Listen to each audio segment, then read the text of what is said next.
Good morning 11th class student बेटा। आज हम हिस्ट्री का चैप्टर नंबर 2 लेखन कला और शहरी जीवन इसके बारे में पढ़ेंगे। ठीक है बेटा। मेसोपोटामिया नाम यूनानी भाषा के दो शब्दों मेसोस यानी मध्य और पोटेमोस यानी नदी से मिलकर बना है। इसलिए मेसोपोटामिया शब्द दजला फ्रात नदियों के बीच की उपजाऊ धरती को इंगित करता है। तो मेसोपोटामिया नाम किस चीज़ से बना है? तो मेसोपोटामिया नाम यूनानी भाषा के दो शब्दों मेसोस और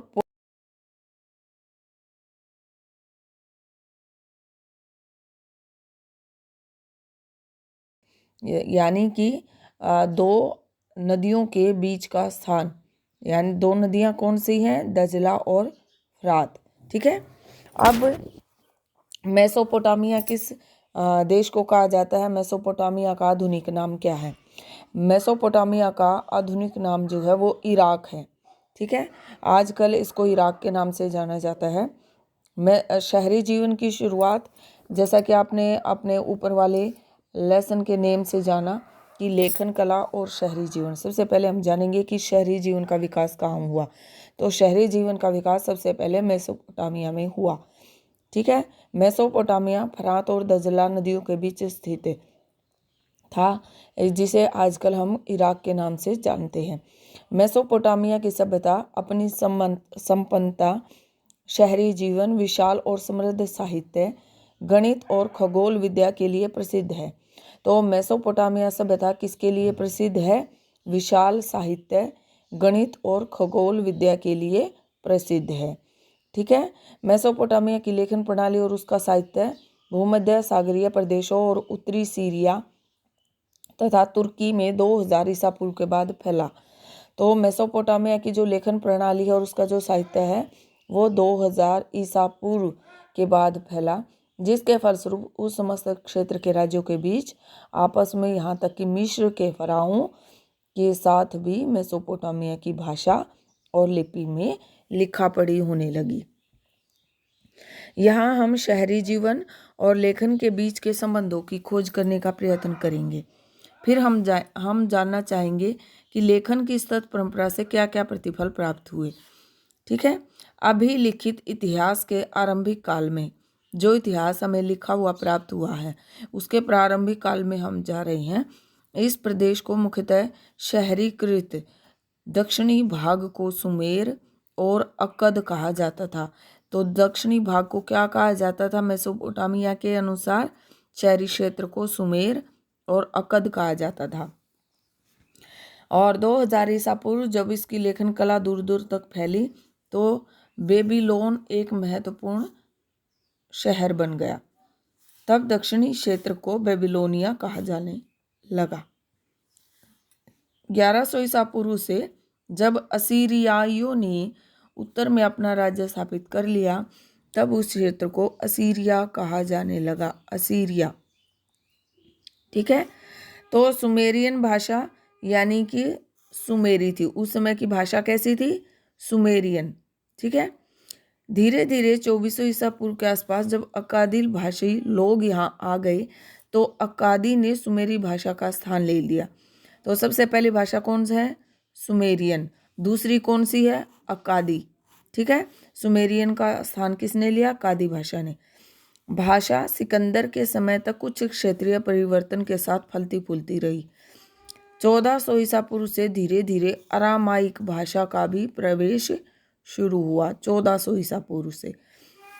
ठीक है। यह भाषा हिब्रू से मिलती जुलती थी। हिब्रू से 1000 ईसा पूर्व के बाद व्यापक रूप से बोली जाने लगी।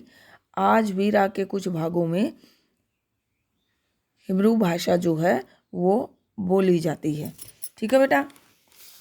तो यहाँ हमने साथ के साथ शॉर्ट क्वेश्चन भी हमारे निकल के आ गए और हमने जाना कि मेसोपोटामिया का नाम मेसोपोटामिया क्यों पड़ा और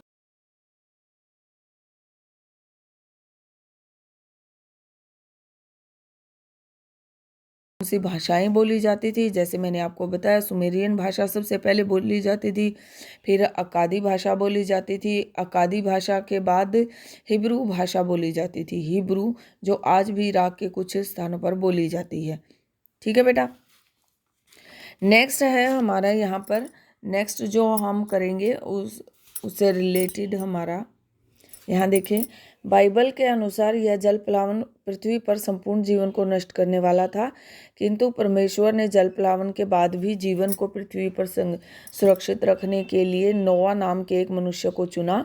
नोआ ने एक बहुत विशाल नाव बनाई और उसमें सभी जीव जंतुओं का एक एक जोड़ा रख लिया। जब जल प्लावन हुआ तो बाकी सब कुछ नष्ट हो गया, पर नाव में रखे सभी जोड़े सुरक्षित बच गए। ऐसी ही एक कहानी मेसोपोटामिया के परंपरागत साहित्य में भी मिलती है। इस कहानी के मुख्य पात्र को जीवशूद्र या उतना पिष्टम कहा जाता था। ठीक है बेटा। तो यहाँ पर जल प्लावन के बारे में बाइबल के अनुसार एक कहानी दी गई है और उसके ऊपर मैंने अभी थोड़ा सा प्रकाश डाला है जो आपने देखा। तो अभी हम देखेंगे कि जो फारस की जो मेसोपोटामिया है वो कहाँ से कहाँ तक फैला हुआ है। ये मैप दिया गया है आपके सामने। इस मैप को भर के आपको अपनी नोटबुक पे पेस्ट करना है।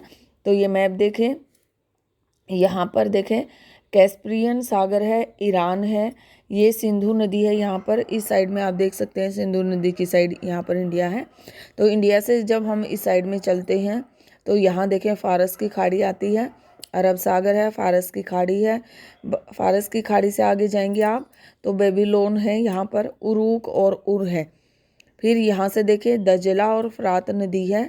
दजला और फरात नदियों का जो बीच का क्षेत्र है वहाँ पर मेसोपोटामिया है। यहाँ पर सीरिया, लेबनान आप देख सकते हैं, तुर्की देख सकते हैं, ये ईरान देख सकते हैं। ठीक है। तो यहाँ पर इस मैप को पेस्ट करके भर के आपको अपनी नोटबुक में लगाना है। अगर मैप आपको नहीं मिलता है तो आप एज इट इज़ यूँ का यूँ ड्रॉ कर सकते हैं। ठीक है।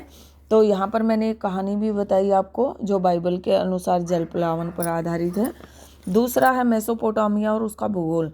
तो ये मेसोपोटामिया और उसके भूगोल के बारे में बताया गया है। इराक भौगोलिक विविधता का देश है। इसके पूर्वोत्तर भाग में हरे भरे ऊंचे नीचे मैदान हैं जो धीरे धीरे वृक्षाच्छादित पर्वत श्रृंखला के रूप में फैलते गए हैं। साथ ही यहाँ स्वच्छ झरने तथा जंगली फूल हैं। यहाँ अच्छी फसल के लिए पर्याप्त वर्षा हो जाती है। यहाँ 7,000 से 6,000 ईसा पूर्व के बीच खेती शुरू हो गई थी। उत्तर में ऊंची भूमि है जहाँ स्टेपी घास के मैदान हैं। यहाँ पशुपालन खेती की तुलना में आजीविका का अधिक अच्छा साधन है। सर्दियों की वर्षा के बाद भेड़ बकरियां यहाँ उगने वाली छोटी छोटी झाड़ियों और घास से अपना भरण पोषण करती हैं। पूर्व में दजला की सहायक नदियां हैं। ईरान के पहाड़ी प्रदेशों में जाने के लिए परिवहन का अच्छा साधन है। दक्षिणी भाग एक रेगिस्तान है। यह वही स्थान है जहाँ सबसे पहले नगरों का और लेखन प्रणाली का विकास हुआ। तो मेसोपोटामिया की विशेषताओं के बारे में अगर आपसे पूछा जाए कि जो मेसोपोटामिया है उसका भूगोल कैसा है तो उसके बारे में आप बता सकते हैं। ठीक है बेटा। 3 मार्क्स में क्वेश्चन आ सकता है, 1 मार्क्स में क्वेश्चन आ सकता है। रेगिस्तानों में शहरों के लिए भरण पोषण का साधन बन सकने की क्षमता थी, क्योंकि फरात और दजला नाम की नदियाँ उत्तरी पहाड़ों से निकलकर अपने साथ उपजाऊ बारीक मिट्टी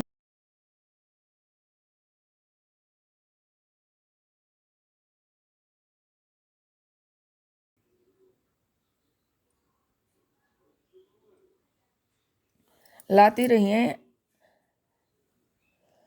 जब इन नदियों में बाढ़ आती है अथवा जब इनके पानी को सिंचाई के लिए खेतों में ले जाया जाता है तब यह उपजाऊ मिट्टी वहाँ जमा हो जाती है। तो ये मेसोपोटामिया का चित्र दिखाया गया है आपको, मैंने पहले भी दिखाया था। कृषि उत्पादकता का प्रदेश है। जो रेड जो आपको बाउंड्री दिखाई गई है वो सिंचित क्षेत्र है। फिर है जो ग्रीन बाउंड्री आपको दिखाई गई है, ग्रीन बाउंड्री जो दिखाई गई है, और वर्षा सिंचित कृषि प्रदेश की दक्षिणी सीमा है। ये दक्षिणी सीमा दिखाई गई है जो रेड में है। और फिर जो ट्रायंगल शेप में बना है पर्वतीय क्षेत्र है। ठीक है। फरात नदी रेगिस्तान में प्रवेश करने की कई धाराओं में बटकर बहने लगती है। पुराने ज़माने में ये धाराएं सिंचाई की नहरों का काम देती थी। इन्हें से आवश्यकता पड़ने पर गेहूं, जौ, मटर, मसूर के खेतों की सिंचाई की जाती थी। रोम साम्राज्य सहित सभी पुरानी व्यवस्थाओं में दक्षिणी मेसोपोटामिया खेती सबसे ज़्यादा उपज देने वाली हुआ करती थी। हालांकि वहाँ फसल उपजाने के लिए आवश्यक वर्षा की कुछ कमी रहती थी। खेती के अलावा भेड़ बकरियां स्टेपी घास के मैदानों, पूर्ववर्ती मैदानों में, पहाड़ों के ढालों पर पाली जाती थी, ठीक है, जिनसे भारी मात्रा में मांस, दूध और ऊन आदि वस्तुएं मिलती थी। खेती के अलावा और क्या कार्य किया जाता था मेसोपोटामिया में?